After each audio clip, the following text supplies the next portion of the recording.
یه وقتایی یه اسلحه فقط یه ابزار دفاعی نیست، یه هیولای واقعی میشه. توی این ویدیو میخوایم بریم سراغ 7 از خفن‌ترین، ترسناکترین و دقیق‌ترین اسلحه هایی که وقتی اومدن همه چی رو عوض کردن. سلاح‌هایی که اونقدر پیشرفته، سریع یا مرگبار بودن که تو زمان خودشون بهشون لقب قاتل واقعی دادن.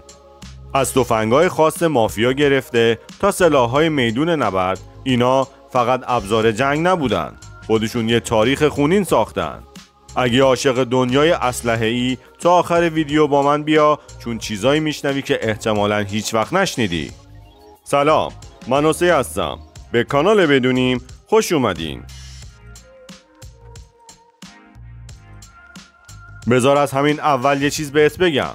کولت M1911 نه فقط یه اسلحه بلکه یه اسطوره است. این کولت فقط یه رفیق قدیمی و قابل اعتماد برای سربازا بود که از جنگ جهانی اول گرفته تا جنگ ویتنام همیشه کنار آدم بود و توی بدترین شرایط دست تو زمین نمیذاش. طراحی این کولت دست جان براونینگ بود، یکی از نابغه های دنیای سلاح که تونست یه اسلحه بسازه که قدرت فوق‌العاده‌ای داشته باشه و در عین حال کاملا قابل اعتماد و ساده باشه. گلوله 45 ACP که توی این کولت استفاده میشد، قدرت توقفش اونقدر بالا بود که وقتی به هدف میخورد واقعا دشمن رو میخوابوند. یعنی کاری نمیکرد که بخوای کلی گلوله بزنی، یکی دو تا شلیک دقیق کفایت میکرد. این ویژگی باعث شد تا توی اون دوران که سلاح‌های کمری زیاد دقیق و قابل اعتماد نبودن، M1911 یه ستاره درخشان بشه. جالب اینه که این کولت حتی تو شرایطی مثل گل، بارون، گرد و خاک هم عالی عمل میکرد و کمتر گیر میکرد یا خراب میشد. باور کن این اسلحه اونقدر دوام داشت که حتی ارتش آمریکا سالها بعد هم مدل‌های ارتقا یافته‌اش رو استفاده کرد. یه جورایی مثل این بود که میدونستی هر موقع بهش نیاز داشتی حاضر و آماده است. کلاشینکوف یا AK-47 یه داستان خیلی متفاوت داره. این سلاح نه فقط یه تفنگ بود بلکه یه انقلاب توی دنیای سلاح‌های اتوماتیک به حساب می اومد. طراحش میخائیل کلاشینکوف میخواست یه چیزی بسازه که هر کسی بتونه ازش استفاده کنه، حتی اگه آموزش زیادی نداشته باشه. یه اسلحه که هم قوی باشه، هم سریع، هم راحت تعمیر و نگهداری بشه و در بدترین شرایط بتونه کار کنه. گلوله های 39 در 7/62 که توش استفاده میشد قدرت فوق‌العاده‌ای داشتند و ترکیب این قدرت با سادگی طراحی AK-47 رو تبدیل به یه هیولا توی میدون جنگ کرد. این سلاح نه فقط توی ارتش شوروی بلکه توی خیلی از گروه‌های مبارز و انقلاب‌های سراسر جهان هم استفاده شد و حتی الان هم توی خیلی جاها دیده میشه. این اسلحه اونقدر ساده و قابل اعتماده که توی گل، بارون، گرد و خاک یا هر شرایط سخت دیگه‌ای بدون اینکه گیر کنه یا خراب بشه آماده به کار میمونه. میتونی تصور کنی یه اسلحه‌ای که حتی وقتی همه چیز به نظر تموم شده میاد سر وقت و دوباره همه چیز رو به نفع خودش تغییر میده. یعنی چی؟ یعنی یه قاتل واقعی. از نظر من AK-47 یه شاهکار مهندسیه که با قدرت و دوامش تونست جای خودش رو توی دل میلیون ها نفر باز کنه. این سلاح یه سمبل واقعی از قدرت، استقامت و سادگیه که هنوزم ترسناک و مرگباره.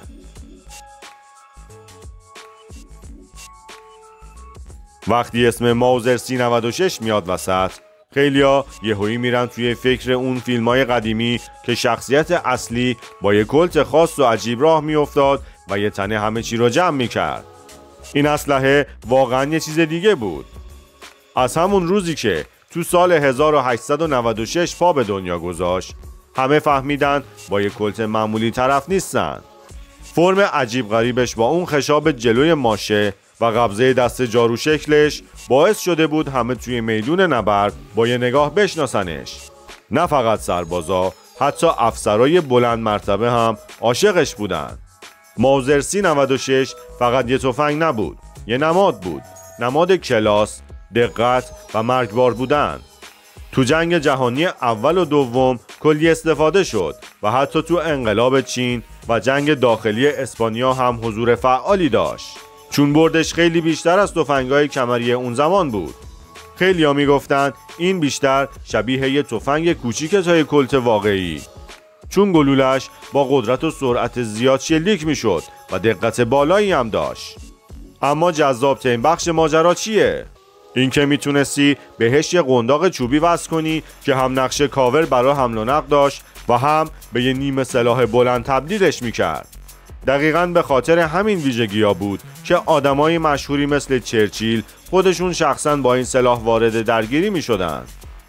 یه جورایی میشه گفت ماوزر 3096 اون زمانها مثل یه گوشی آیفون توی جیب آدم بود. یعنی هر کی داشتش یه حس خاص بودن پیدا میکرد، مخصوصاً چون وارداتی بود و خیلی‌ها فقط توی فیلم یا دست فرمانده ها دیده بودنش. اگه بخوای فقط یه سلاح رو اسم ببری که صدای شلیکش لرزه به جون دشمن مینداخت، بدون شک اون MG42. این غول آتشین ساخت آلمان نازی تو جنگ جهانی دوم یه جوری طراحی شده بود که هر کی صدای قرشش رو میشنید ناخودآگاه یه قدم عقب میرفت. سرعت شلیکش اونقدر بالا بود که انگار یه اره برقی را افتاده باشه. واسه همینم سربازای متفقین بهش لقب اره استخوانبر داده بودن. اصلا شلیک این سلاح مثل بقیه مسلسل ها نبود. یه جوری بود که انگار یه خط ممتد از گلوله داشت کشیده میشد روی زمین. MG42 با سرعت حدود 1200 تا 1500 گلوله توی دقیقه رکورددار یکی از سریعترین مسلسل های زمان خودش بود. یعنی چی؟ یعنی دشمن هنوز مهلت نداشت که سنگر بگیره. یه خط کامل از گلوله روش رگبار میشد. حالا تصور کن تو میدون نبرد یه تیم تیرانداز با این مسلسل روبروز باشن. نه فقط خطرناک بلکه دلهره آوره.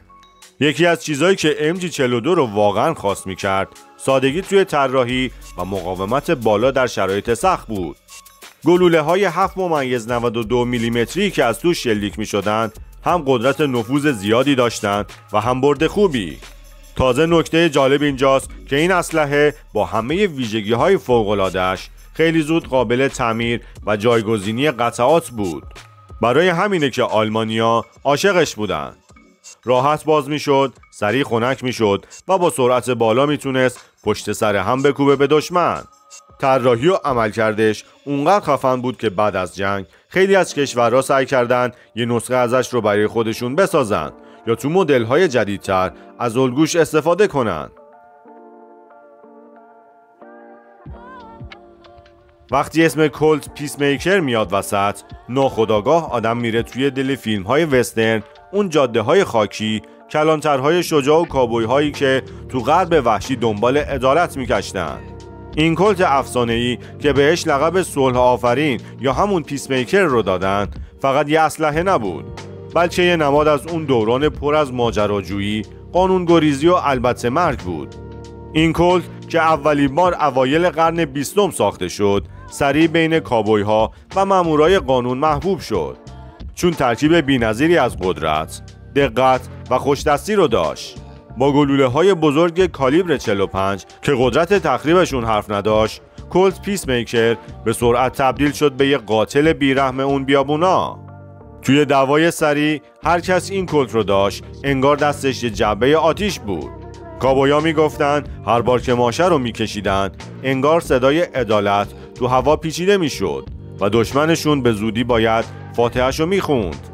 نکته جالب اینه که این کولت نه تنها برای افراد معمولی بلکه برای افراد معروفی مثل کلانترها و قانونگذارها هم وسیله ضروری بود.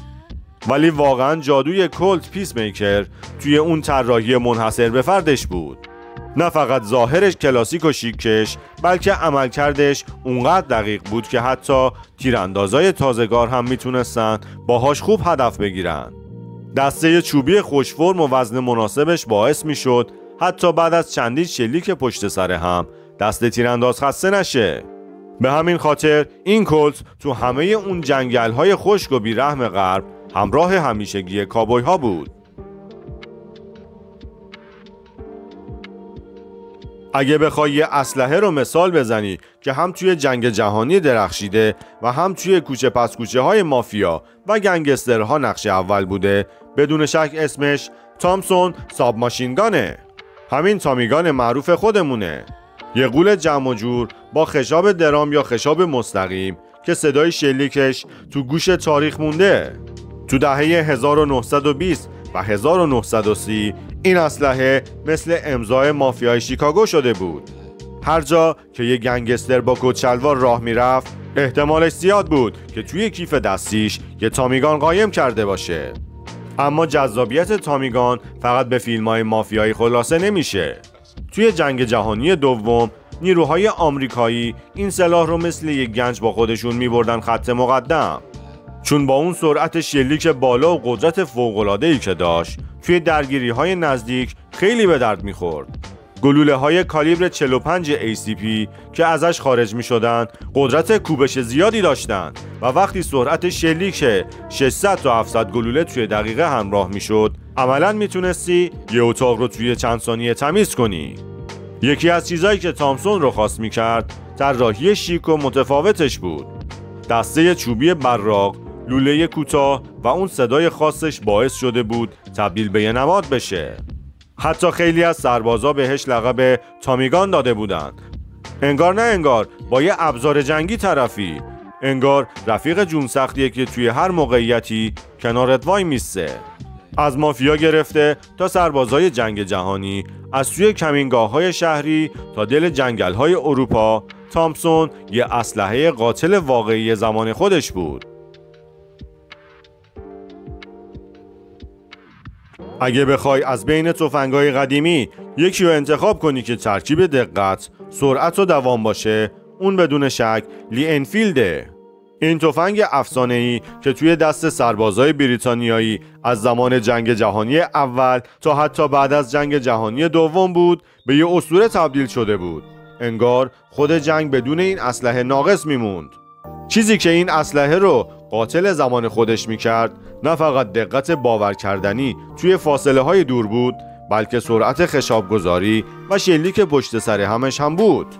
یه تیرانداز ماهر با این اسلحه میتونست تا 30 گلوله توی دقیقه شلیک کنه، اونم دقیق و محکم. برای اون دوران این یه شاهکار محسوب میشد. این تفنگ با گلوله های 7.7 میلیمتریش نه تنها قدرت کافی داشت، بلکه تا فاصله های طولانی هم تاثیرگذار بود. خیلی از سربازا عاشق مکانیزم نرم و روون این سلاح بودن، چون حتی توی شرایط گلالود، بارونی یا برفی به خوبی کار میکرد و جا نمیزد. جالبتر این که چون طول لولش بلند بود، لگدش کنترل شده تر میزد و باعث میشد تیرانداز بتونه راحتتر پشت سر هم شلیک کنه. به همین خاطره که توی خیلی از درگیری های تاریخی لی انفیلد تبدیل شد به یه ابزار تعیین کننده. این اسلحه تو دل سنگرها و میدونای جنگ نه فقط یه وسیله، بلکه یه همراه وفادار برای سربازا بود. یه قاتل ساکت اما کشنده که باهاش میشد سرنوشت یه نبرد رو عوض کرد. خب دیدید که چطور هر کدوم از این 7 اسلحه قاتل زمان خودشون بودن. از کولت پیس میکر که نماد غرب وحشی بود تا تامسون که مثل یه رفیق بیرحم تو جنگ و مافیا عمل میکرد، ولی اینفیلد که استاد تیراندازی و دقت بود، همشون یه چیز مشترک داشتن.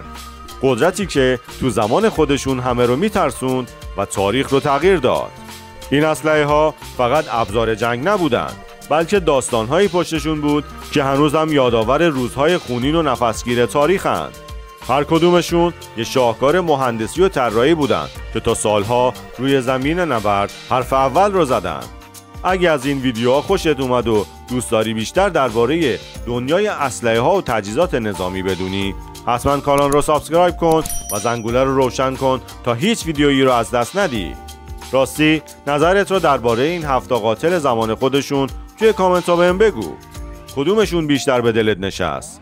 منتظر کامنت ها و پیشنهادات خفنتون هستم. تا ویدیوی بعد، خدا نگهدار.